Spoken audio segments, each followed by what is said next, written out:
Olá, tudo bem? Boa tarde. Mais um dia, mais uma mensagem. Que essa mensagem possa abrir os seus olhos de uma maneira que antes nunca tinha acontecido, mas que hoje possa ser assim a abertura do mar em suas vidas, assim como foi na minha. Essa mensagem, o título dela é Não Seja Ignorante.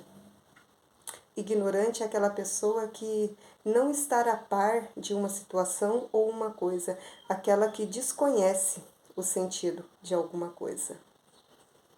Quantas vezes na nossa vida a gente passa por diversas situações que a gente não conhece, que a gente é tratado como ignorante? É uma situação tão desagradável, tão ruim, a gente tentar dialogar com alguém, a gente saber que a gente está certo, mas a gente não encontrar palavras nem argumentos para que a gente possa defender a nossa tese. E trazendo isso para o mundo espiritual,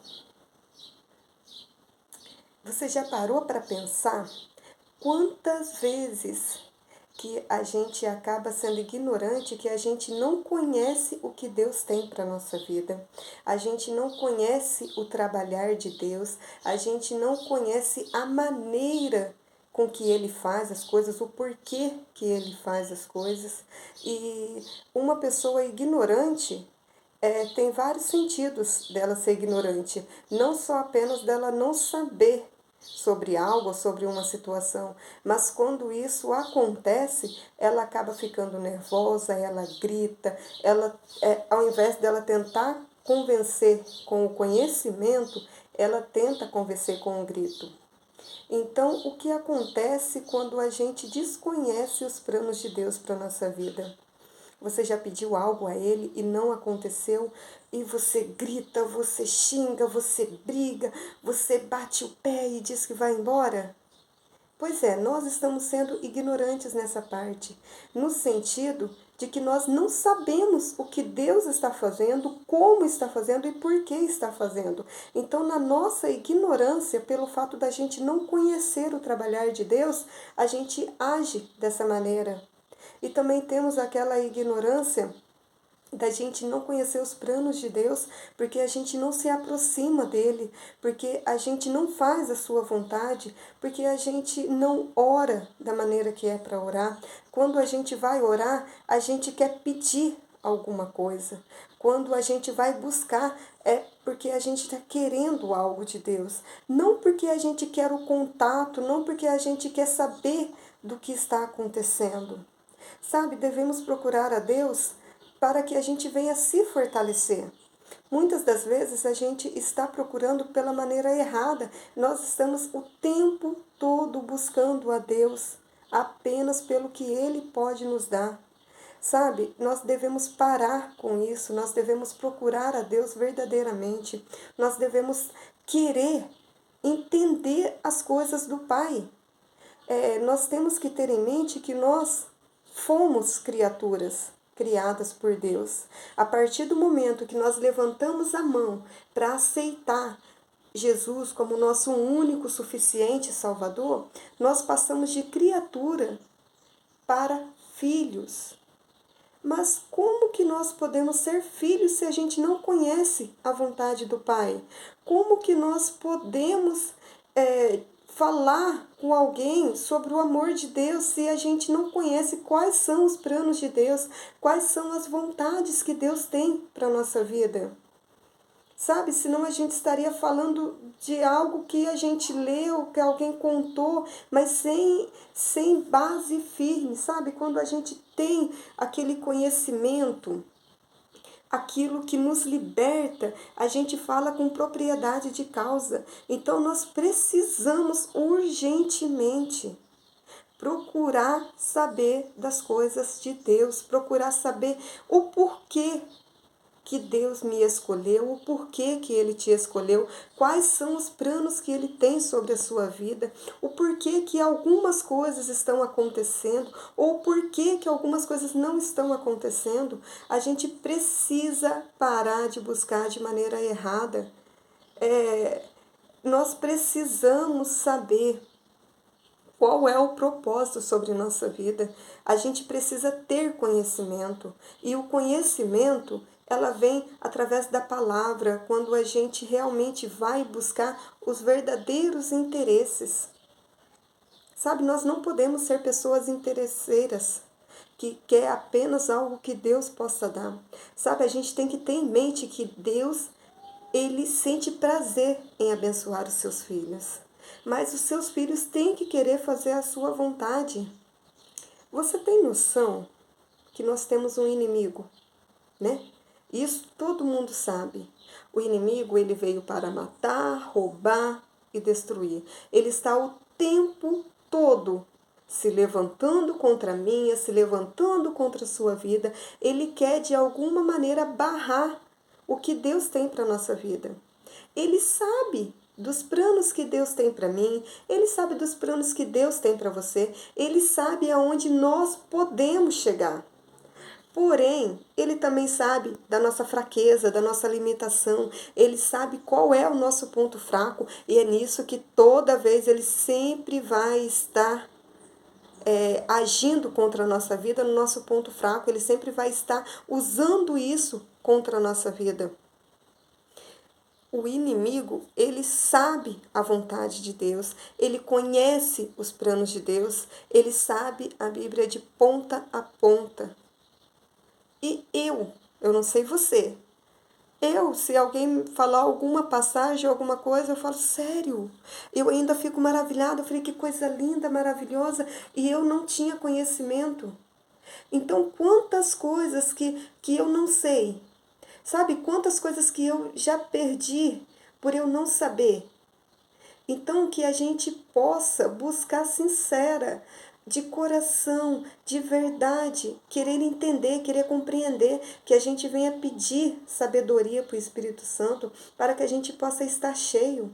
A gente não vai conseguir fazer a vontade do Pai vazio, a gente não vai conseguir transmitir o que deve ser transmitido se a gente não estiver cheio do poder de Deus. Então, se aquele que veio para nos destruir, para nos roubar, para nos matar, ele sabe mais do que Deus tem para a nossa vida do que nós mesmos, então tem algo muito errado nisso. E não está errado com ele, porque nós temos que ter noção que nós temos uma luta a enfrentar. Eu já disse isso. Nós temos uma guerra dia após dia. A partir do momento que a gente acorda com vida, a gente tem uma guerra, a gente tem que lutar para a gente ir para o céu. Jesus veio para que a gente possa ter vida, vida em abundância, para que a gente pudesse ter a salvação. Só que todos os dias a gente tem que lutar. E o nosso pior inimigo é nós mesmos. Sabe, às vezes a gente acha que o nosso inimigo, ele está do lado de fora, sim, ele também está. Mas nós acabamos por atrasar tudo que Deus tem para a nossa vida. Nós acabamos por desistir. Nós, às vezes, não acreditamos. Então, a gente precisa vigiar o tempo todo, mas a nossa carne dá a entender que ela nunca se converte. Sabe, um dia você está forte, cheio do poder de Deus e você está pronto para enfrentar o mundo. No outro dia você está fraco, porque você não está se alimentando. O alimento não é somente para a carne. Quantas refeições que a gente faz por dia? 3, 4, 5, às vezes até 6 refeições. A gente praticamente sente fome o tempo todo. E com o nosso espírito não é diferente. Ele também sente fome da presença de Deus, sente fome do contato, da oração, da palavra. Então, como que a gente pode estar forte para a gente lutar as nossas batalhas se a gente não busca, se a gente não fortalece, se a gente não jejua, se a gente não ora? A gente tem que estar em equilíbrio.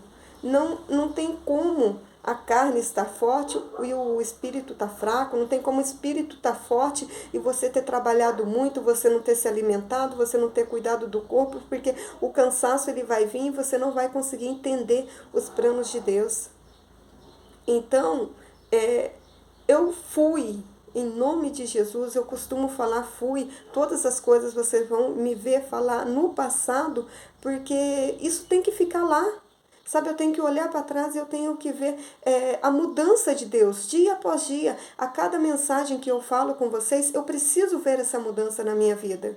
Eu reconheço a minha fragilidade, a minha fraqueza, eu reconheço a minha ignorância.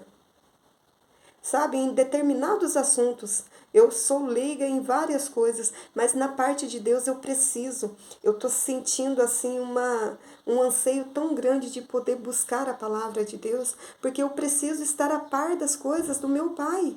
Eu preciso saber quais são os planos que Ele tem, sabe o que Ele quer que eu faça. Além de nós sermos filhos, nós também somos servos.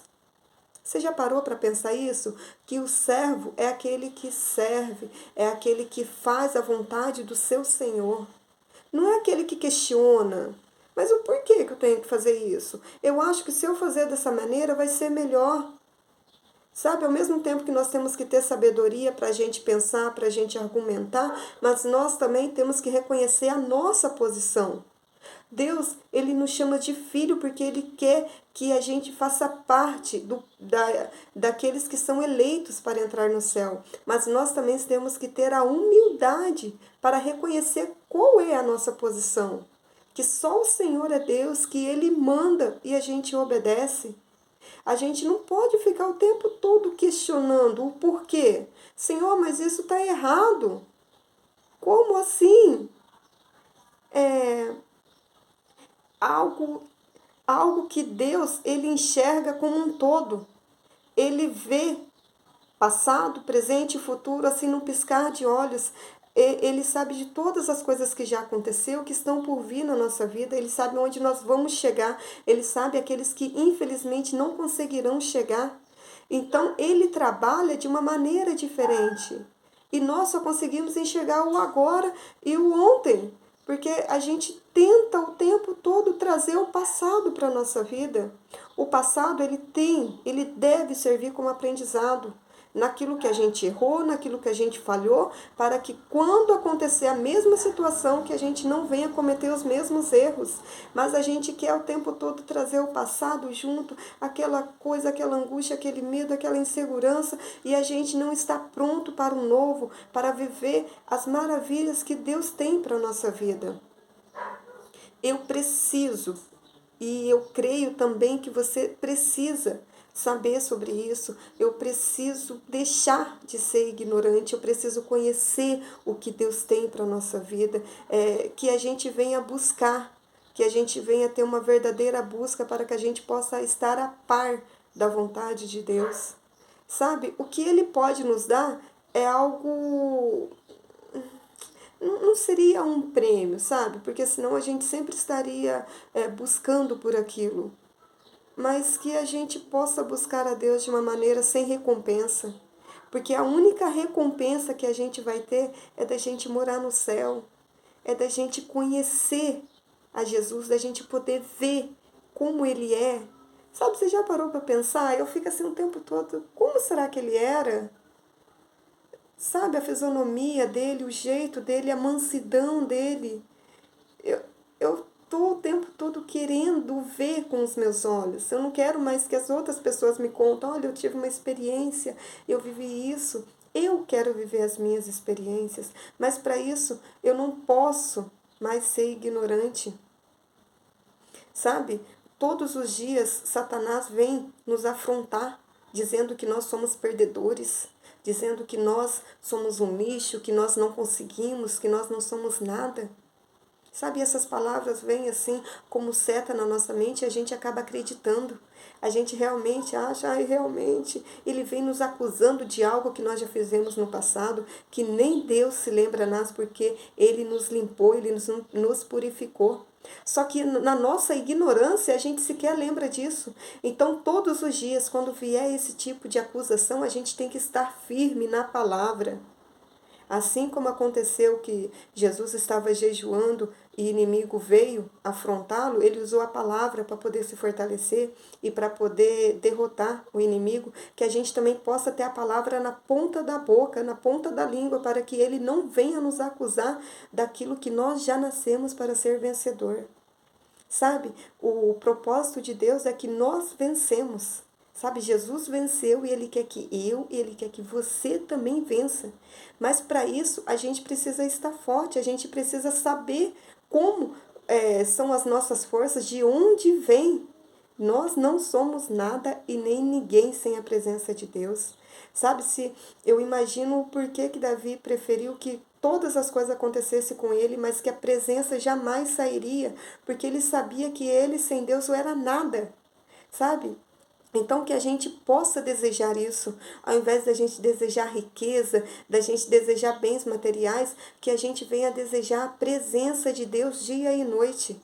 Sabe, que a gente possa estar revestido, fortalecido para os dias maus. A gente quer o tempo todo ser feliz, a gente quer o tempo todo conquistar as coisas, mas a gente está fazendo igual Maria e Marta naquela passagem, que uma estava preocupada em agradar, em cuidar da casa, enquanto a outra estava lá só para ouvir. Então, que a gente possa buscar a melhor parte, que a gente possa buscar as coisas de Deus sem pretensão nenhuma. E se Ele der, amém. Se Ele não der, a presença dEle já nos basta. Então, que possamos deixar a ignorância de lado, que possamos, assim, deixar de buscar o errado. Amém? Que Deus nos abençoe e que a cada dia Ele venha falar conosco de maneira que a gente não apenas escute, mas que a gente ouça e comece a transformar. Porque se o processo não nos mudar, a gente vai continuar do mesmo jeito. Ele tem preparado grandes coisas para a nossa vida, mas se a gente não mudar, sabe? Nós precisamos ter em mente que quem precisa de mudança somos nós, para alcançar o sobrenatural da parte de Deus. Amém? Que Deus nos abençoe a cada dia e que a presença dEle seja constante em nossa vida. Que a gente possa desejar a presença de Deus como o ar que respiramos. Que a gente possa alimentar. Sabe? Que a gente tenha em mente que, assim como o nosso corpo precisa do alimento físico, que a nossa alma, o nosso espírito também precisa. Que a gente possa buscar mais e mais a presença de Deus. E você verá o quão forte Deus fará você. Amém? Que Deus nos abençoe. Um forte abraço.